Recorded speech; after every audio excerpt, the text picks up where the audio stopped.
आज ना आज पता क्या पकने लगा है। आज पकन लगे चावल पुलाव बकरे का कितने वेल माशाल्लाह जी। एक हाथ ना वीडियो बनेगी, एक हाथ ना लंगर पक रहा। दम लाता जी घट तो घट 15 तो 20 मिनट दम प्यारे।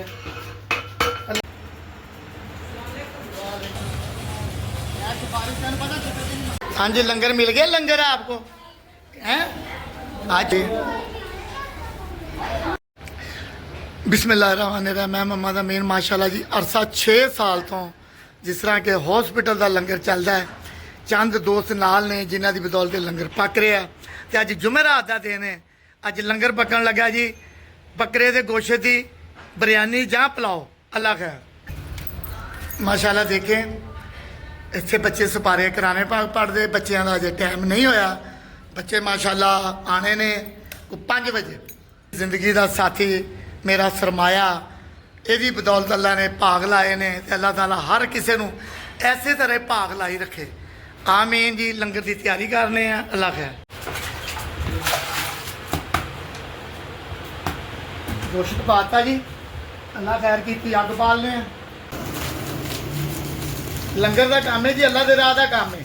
खुला काम सोहना काम माशाल्लाह जी। बकरे का गोश्त नमक पावांगे ये नाल ही असी अदरक लसन का पेस्ट पा देना है।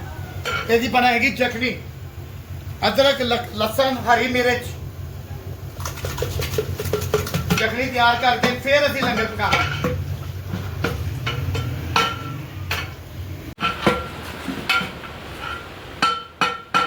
लाने ही अजे 2-3 मसाले आते हैं घट दो घट अद्धे तो पौना घंटा ने लेना उबल दे चटनी तैयार होने अल्लाह खैर की जी। माशाल्लाह जी चटनी तैयार हो गई है। चावल असी भ्यों दिते ने लंगर की तैयारी कर रहे हैं।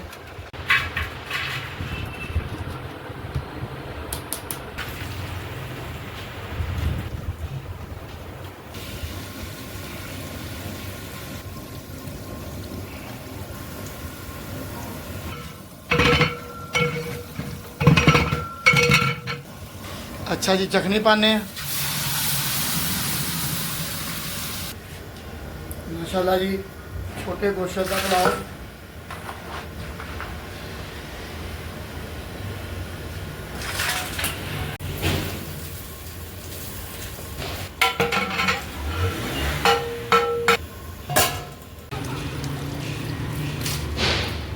माशाल्लाह जी लंगर अज घर पकान दे हैं।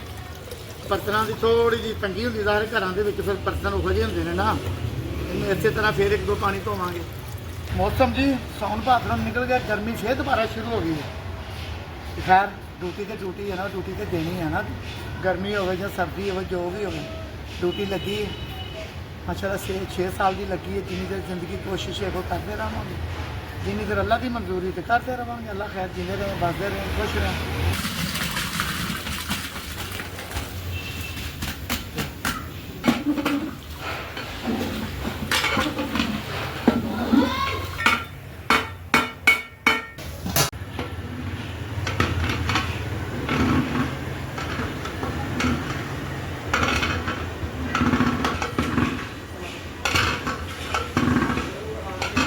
आज ना आज पता क्या पकने लगा है। क्या पकने लगा दादों को नहीं नानों को नहीं खिलाने। आज पकन लगे चावल पुलाव बकरे का कितने वेल भला वो सामने देग है। कितने देग पर तेनों तो नहीं मिलने। चैनल दे वीडियो वेखनी है तो अपनिया मेरी वीडियो वेखनी है। वेखनी वीडियो चैनल को लाइक करनी है। तेन चैनल पसंद है लंगर भी पसंद है। तेरा मुँह केड़ा है ऐस मुँह ना खानी है। चलो फिर उन्हें पकन लगा है। माशाल्लाह जी एक हाथ ना वीडियो बनेगी, एक हाथ ना लंगर पक रहा। एक पानी आ गया जी घर से लैके दुध पीओ जी कहते गर्मी बड़ी है। दम लाने जी अग घट करने दम लाता जी घट तो घट 15 तो 20 मिनट दम लगेगा। माशाल्लाह जी लंगर पक रहा पकता रहेगा। गर्मी गर्मी देखे कितनी है मगर कोई ऐसी गल नहीं, कोई ऐसी मसला नहीं। अल्लाह ने ज़िंदगी दी है, सेहत दी है। वीडियो नहीं बना रही आनी ਚਲੋ ਖੈਰ ਜਿੱਦਾਂ ਦੀ ਵੀ ਬਣਦੀ ਪਈ ਹੈ, ਖਾਣ ਦੀ ਕੀ ਜ਼ਰੂਰਤ ਹੈ, ਅੱਲਾ ਦੀ ਜ਼ਾਤ ਦੇਖਦੀ, ਮਗਰ ਫਿਰ ਵੀ ਭੈਣ ਭਰਾਵਾਂ ਨੂੰ ਪਤਾ ਲੱਗਦਾ ਹੈ ਕਿ ਐਸਾ ਲੰਗਰ ਪੱਕਦਾ ਪਿਆ।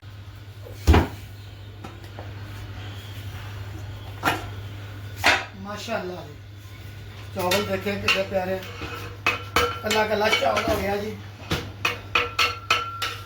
ਹਰ ਬੰਦਾ ਜੀ ਆਪਣੀ ਇੱਕ ਹਿਸਾਬ ਨਾਲ ਪਕਾਉਂਦਾ ਹੈ, ਦੇਗ ਦੇ ਵਿੱਚ ਹੋਰ ਹਿਸਾਬ ਹੈ, ਪਤੀਲਿਆਂ ਵਿੱਚ ਹੋਰ ਹਿਸਾਬ ਹੈ।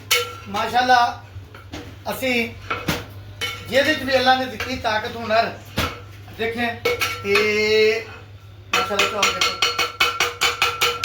ਐਸਾ ਕੱਲਾ ਕੱਲਾ ਚਾਵਲ ਹੋ ਗਿਆ। ਅੱਗ ਬੰਦ ਕਰਾਂਗੇ ਜੀ ਹੁਣ।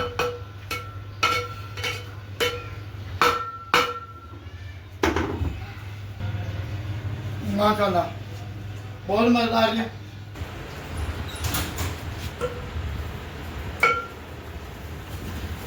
ਜੀ ਪੈਕ ਕਰੀਦੇ ਨੇ, ਕੁਝ ਥਾਲੀਆਂ ਦੇ ਵਿੱਚ ਪੈਕ ਹੋ ਜਾਂਦੇ ਨੇ। ਲਿਹਾਜ਼ਾ ਗੱਲ ਹੈ ਜੀ, ਇਹ ਪੈਕਿੰਗ ਜਿਸ ਤਰ੍ਹਾਂ ਮਰਜ਼ੀ ਹੋਵੇ, ਗੱਲ ਉਹੀ ਹੈ ਕਿ ਅਸੀਂ ਤੇ ਪਕਾਣਾ ਤੇ ਵੰਡਣਾ।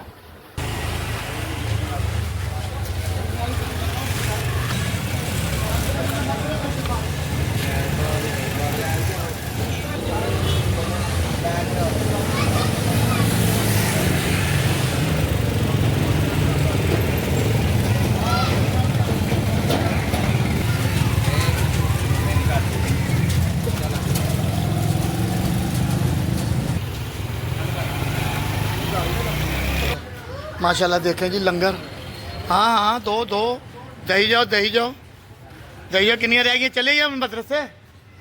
हाँ जी लंगर मिल गया, लंगर है आपको हैं? आज चावल बनाए हैं।